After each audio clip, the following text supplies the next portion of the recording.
move on. We don't have much time, but we'll just get into our second conversation. Yesterday, there was an emergency IPAC meeting that was held on the back of violence that broke out in Kaswa at the EC office, we're told, during the vote transfer process. And yesterday, there were some arrests that were made. And also, there was one person said to be the son of the incumbent MP who was stabbed in the chest.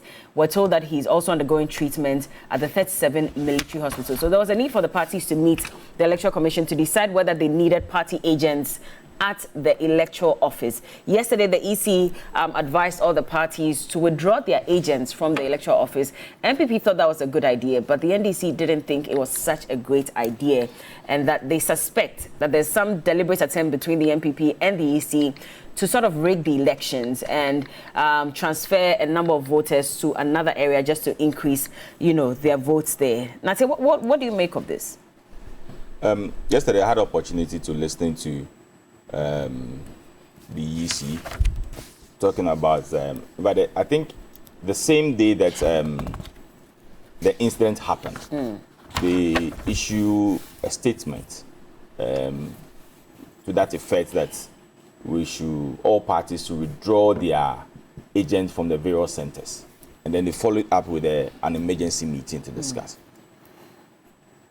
I don't remember, to be honest and sincere with you. I've run 3 elections in my constituency. I don't remember that there's time for a transfer where we have had agents at the various centers. I don't remember. So in the first place, I was even surprised when the EC, even in the first place, saying that parties should send their agents to the centers for the transfer. All what I know is registration exercise where you have your agent, but not transfer. Because transfer, I live at Dansoman. Now I've moved to Bonkata Manso, and I want to transfer my vote to Bonkata Manso. What stops me? There are requirements that you need to submit to the EC to enable you to do your transfer. So if somebody don't live in a particular constituency, how come the person will go there and say, I'm doing a transfer? You'll be asked. In fact, the last time I remembered, we were asked to bring a tenancy agreement, bring a utility bill, and all those things. So if the person doesn't live in that place, how come the person own the tenancy agreement? How can the person have a utility bill? In as much, yes, I believe that there are some people who will be taking advantage of it and even bring people and give them those things. But the point is that you are supposed to be somebody who has transferred, not necessarily somebody who have moved from where you used to be to a particular. You cannot say that, oh, I still live at Dansoman and I want to go and vote at Bokata Manso, so I'm transferring my votes there. It is wrong. You need to transfer your vote to that place because you are going to live in that place, or you live there. And there's a number of months that you are supposed to live before you even do the transfer. So I think that all these hula baloo at the centers, political parties fighting and killing, it's needless. To be honest and sincere with you, it's needless. If EC is also to do their work well, as expected of them, do the facts and checks all the information that the people are submitted, I don't think we'll have some of these things. But you see, per the law, you cannot challenge when there's a vote transfer. That is the point. You only challenge when there's going to be an exhibition. Exactly. Yes. Which is why the minority is insisting, because again, their concern is that when it comes to rigging of elections, it doesn't only happen on the day of elections. It happens even when you are transferring votes. So, for example, the strongholds of the NDC, they're saying that there's a deliberate attempt by the NPP and the EC, and these are allegations that they are making, to transfer more votes to those areas so that the NPP can get more votes in those areas. Let me tell and they've actually put out a list of their strongholds that they suspect you intend to rig. We currently have 276 constituency. It does not belong to any political parties. They are strongholds. I'm saying that 276 constituency does not belong to any political party. But you have strongholds. We don't have strongholds. You don't have strongholds? Yes. The reason why I'm saying we don't have strongholds is that every one of us in this country, including the NDC and even us in the MPP, who think that we will win Hohoi, but we want Hohoi. It's not the claim seat of the MTC, but we want Hohoi. But that was a stronghold There has been, is that? But that was a stronghold. That's what I'm saying, that now nobody have any stronghold, because the seat that you think that you can win, you can lose that seat. In as much that the deputy speaker of parliament is an MPP person. He won as an independent candidate, but our candidate lost. So it has not. It's about how the person will do his or her campaign, and how the party will strategize and do their campaign in that constituency. Or transfer of votes to that area. How many people can you transfer? Is that not possible? How many people can you transfer? Are you saying it's not possible? How many people can you transfer? It's not possible. And how many people can you transfer? But you don't have a limit. So if it's done, how would you even be able to tell? How many people can you transfer to win? For example, if we want to take all the seats in Volta region, how many people can we transfer to Volta region to win the seat? You can never tell. No. There are machinations when it comes to elections that you can really never tell. No. And again, like I said, the law does not even allow for challenge of... Exactly. The law does not give the chance. The law does not give the chance that come and challenge somebody because the person is trans. That's why I'm saying that there has laid out procedure. If you want to transfer your vote to Ablekuma Central, I used to live at Amasaman. Now I have moved to Ablekuma Central. I live at Matayeko. I came to Matayeko 4-5 months ago. This is my tenancy agreement. This is my utility bill. What is wrong with it? That's why I'm saying that we need to know that the people that were being prevented, and yesterday I listened to I don't know, is the director of elections, right, Omane Boama, saying that they will not withdraw their people from the centers. And I asked myself, what are they going to do? Is he wrong to say that? No, what are they going to do? So if I'm going to transfer my vote and I get there, would these people prevent me from doing my transfer my vote? But if it's would wrong, they prevent me? I mean, if it's suspicious, then they'll raise concerns. In what capacity would? If it is suspicious, they'll raise concerns. So if I've come to TV3 to transfer my vote, Adele will say that no, I will not allow Eben to do his transfer. But that's when checks will come in, because they have to check and ensure that really. Exactly, and it's not a duty of him to check. It's the duty of the electoral officer there to check. Because there are requirements I'm supposed to submit. So it's a duty of the electoral officer there to see whether indeed I have a tenancy agreement. Where I think that we all need to raise issues is that, yes, how will you know that, yes, indeed, the person have lived in that constituency for 3-4 months? How will you know the genuineness of the tenancy agreement the person has brought?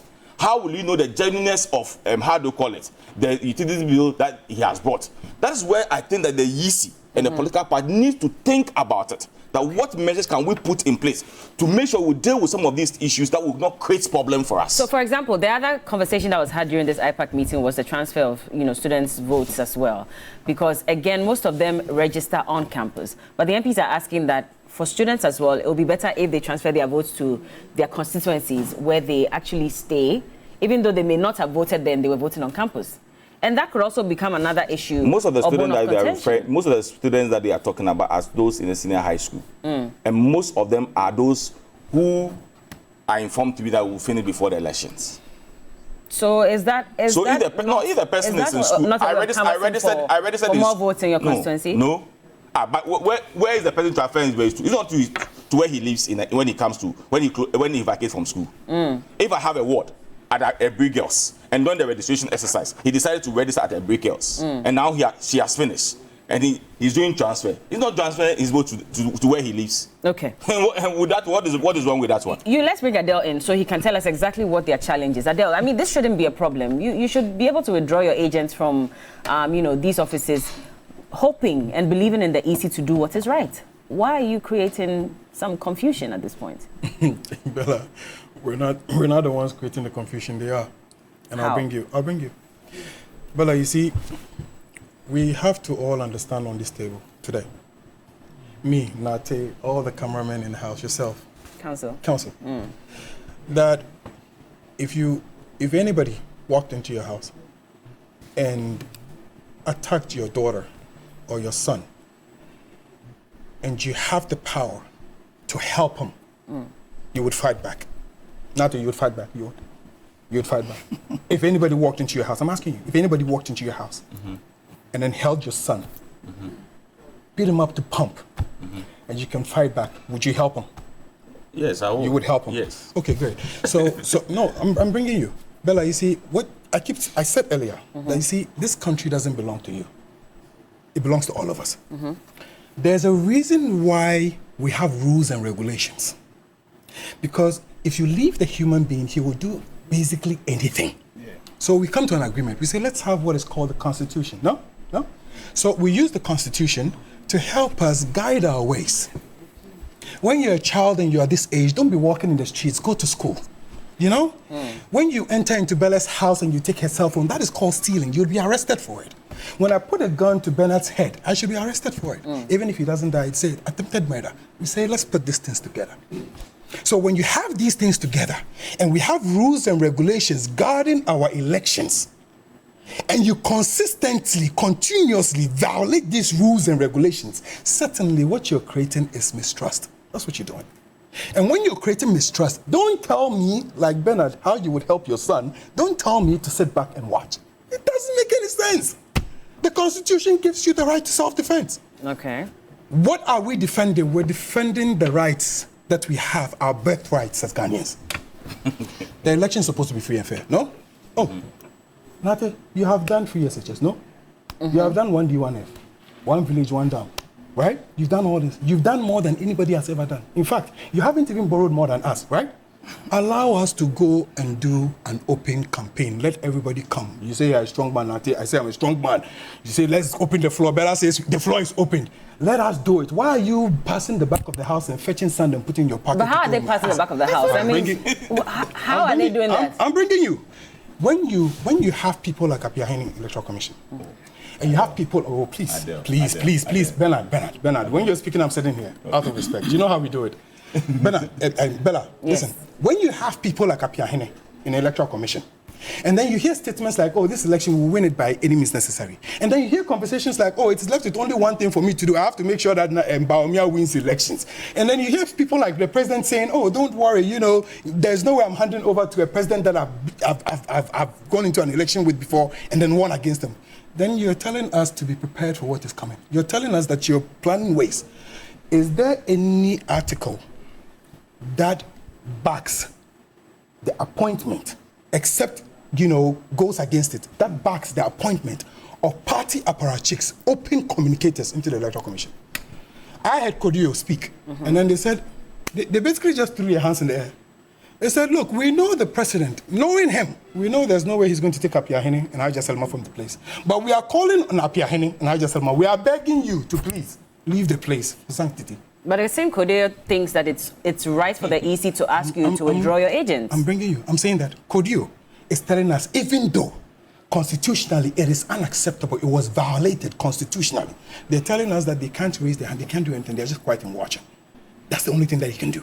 We're saying that we agreed on the 29th of last month, on principle, all of us on the same table, that let us allow agents to monitor as a way of showing more transparency. Why? Because there's so much problems going on right now. Not to say, so Electoral Commission is there to monitor. Why? We have seen Electoral Commission connive with certain people and do certain things and had people arrested, even in the recent, registration that we did. So you cannot sit here and tell me that it's not a possibility that an Electoral Commissioner is sitting down, probably doing some 1 or 2 things with an MPP agent and then moving people from places to places. You can't tell me it's not possible. So our final argument on this is that, listen, the John Dramani Mahama you saw in 2020 and the John Dramani Mahama you saw in 2016, it's not the John Dramani Mahama of 2024.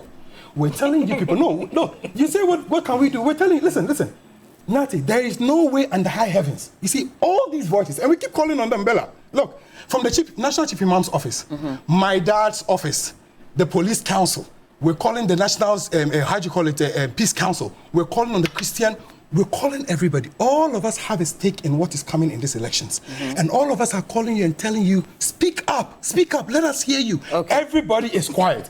When it's time for us to do our own, let no one find their voices. What would you do exactly? Okay, you let me bring counsel in, because when you say when it's time for us to do our own, I don't understand. But counsel, I mean, where do you stand in this? Do you have your party agents at the, you don't have them? No, or not that I am aware. Okay.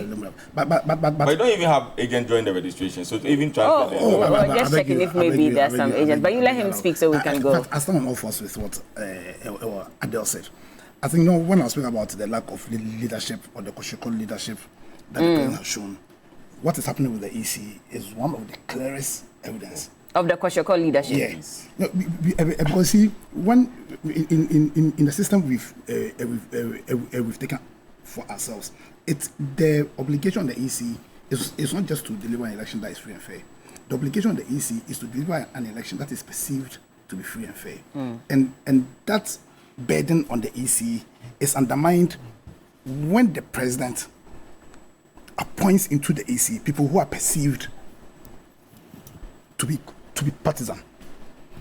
So the problem we are facing with this election is a fundamental lack of trust on the ability of the EC to deliver an election which is free and fair. It's the same EC that, saw to the 2020 elections that the NPP won, which you were part. It's not the same EC. It's not the same EC. But when I was applying... no, but beyond him. No, but you see, even if... Jean Mensa has always been. No, Jean Mensa is the head. The EC is the commission. You understand? So when the president appoints even just one person, into the EC, that's perceived to be partisan, then he's undermined he has undermined the belief, the trust system. So Apiani will rig the election. Please let him land. So listen, what I'm saying is that because the burden on the EC is to deliver an election which is perceived to be free and fair, immediately the president appoints even one person into the commission who is perceived. You see, it needs not be factual, but immediately the president appoints anybody into the EC who is perceived to be partisan. The president has undermined the belief the people of Ghana will have in the ability of the EC to deliver a free and fair election, and that's why all these things are happening. That's why things are happening we had never seen before. Yeah, understand? So they should agree to withdraw their agents. That's what you're saying. No, we're not. No. Or they should keep their agents. Advice. In fact, I even called on the MFC to put agents there. Okay. Because clearly, as in you'll be shooting yourself in the foot if you sit aloof and allow this EC. I don't have time. Neodig Ni Atikwe says Koshoko leadership. Use Ghana card to buy. Okay, no. Belamudi, we do not trust the EC. That's money. Agogo says, I love the NDC guy's communication skills. Wow, where has he been? That's Ajura Najo. Well, that means you don't come here often, so that's why they don't see you. Now, Ninate, so this is just a quick one for you. They're saying that all those who called Ninate on TV3 this morning with their phones and credits should go and take their credits back. Oh, why? Don't do that. Anyway, we have to go. Unfortunately, time is up. If I let you speak, everybody has to speak, and that would be very unfair to all of them because they would insist. So anyway, I've been speaking to Ebenezer Ninate, the former MP for Ablekuma Central, and also a member of the MPP communications team. Andrew Apia Dankwa Esquire is a private legal practitioner and also a communications team member for Movement for Change. Adele Umar is a communications team member for NDC. Ninate, why were you laughing when I said Movement for Change? Do you want to join them? We'll be talking about GMB and why you should participate in the auditions this time around. It's starting, and of course, Cookie is here. She'll give you all those details as well. We also have sports and more coming up on TV3 New Day. Remember to play Cash Out. 4 of you will get to win 1,000 Ghana cedis each. Just dial *439#, select option 2, and wait to win. We'll be back with more. Keep watching.